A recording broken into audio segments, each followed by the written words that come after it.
Estaizu billah, bismillah. Ya eyyühennâs, ey bütün insanlar. Bunda kafirler de muhatap. Duribe meselun.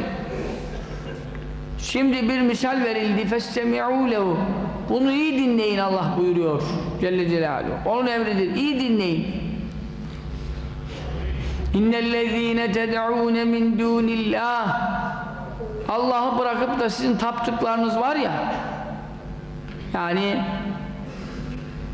kimisi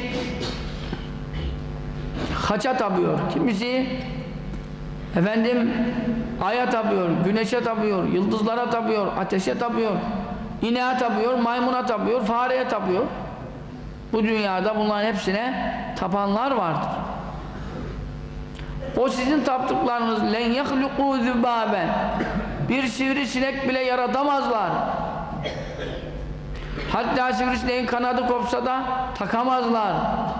Velev ictema'û leh, hepsi de toplansalar bunu yapamazlar. Uçak yapmak mı zor, bit yaratmak mı zor? Bit yaratmak zor. Niçin? Uçağı yaparsın ama onda can yok.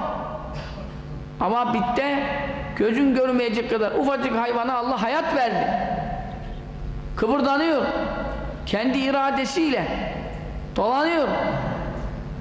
Uçağın pilotu olmasa adım atmaz. Ama küçücük hayvan efendim ne yer, ne içer, nereden efendim dışarı çıkarır, nereden içine alır, göz seçemiyor. O kadar canlılar efendim Mevla Teala tarafından yaşatılmış, yaratılmış ve yaşatılıyor. Onlara ruh verilmiş, can verilmiş ya. Ne kadar küçük olursa o kadar zor olur. Bir insanda düşünün, bulunan uzuvlar her canlıda var diyelim. Ne kadar küçük olsa yine onun içerisine Rabbimiz onları yerleştirmiş. Ve yeslubumu zübabu şeyen, o putların üzerine şerbetler sürüyorlar, ballıyorlar, önüne pilavlar koyuyorlar, kaldırıyorlar. Sinek de bayılıyor o ballı şerbetli şeylerin üzerine konmaya. Geliyor o putların üzerinden sinek efendim biraz tatlı şeyler emiyor. Mevla buyuruyor ki o putlar sinek yaratamıyorlar, bir şey değil. Sinek üzerlerinden bir şey kapsa la istenkizû min, o sineğin aldığı şeyi de ondan kurtaramıyorlar. Diyemiyorlar ki ne yapıyorsun bizim üstümüzden, ne alıyorsun bizden, ne yiyorsun bizi diyemiyorlar. Şu maskaralığa bak.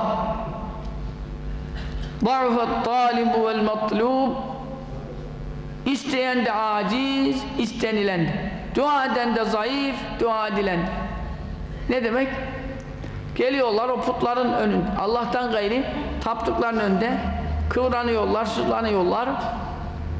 İşte bana şifa ver, ben hastayım, yahut bana rızık ver, ben fakirim, veya işte bana çocuk ver. Halbuki o dua ettikleri onların ne dediğini duymuyor. Duysa da cevap veremiyor. Kabul edemiyor. Şimdi bu ne demektir? Mevlamız bize buyurmak istiyor ki siz ne kadar zayıfseniz, acizseniz, taptığınız, istediğiniz o kadar kuvvetli olsun, güçlü olsun. Siz ne kadar zelilseniz o kadar aziz olsun. Siz ne kadar mağlupseniz o kadar galip olsun. Siz ne kadar mekhurseniz o kadar kahir olsun. Ya kendinizden beter sağırlardan isterseniz sığırdan beter olursunuz. Yani bu demek ki Rabbimiz ancak benden isteyin buyuruyor. O zaman siz zayıfsanız ben zayıf değilim buyuruyor. Ben sizin istediğinizi duyarım ve yerine getirmeye de güçlüyüm buyuruyor.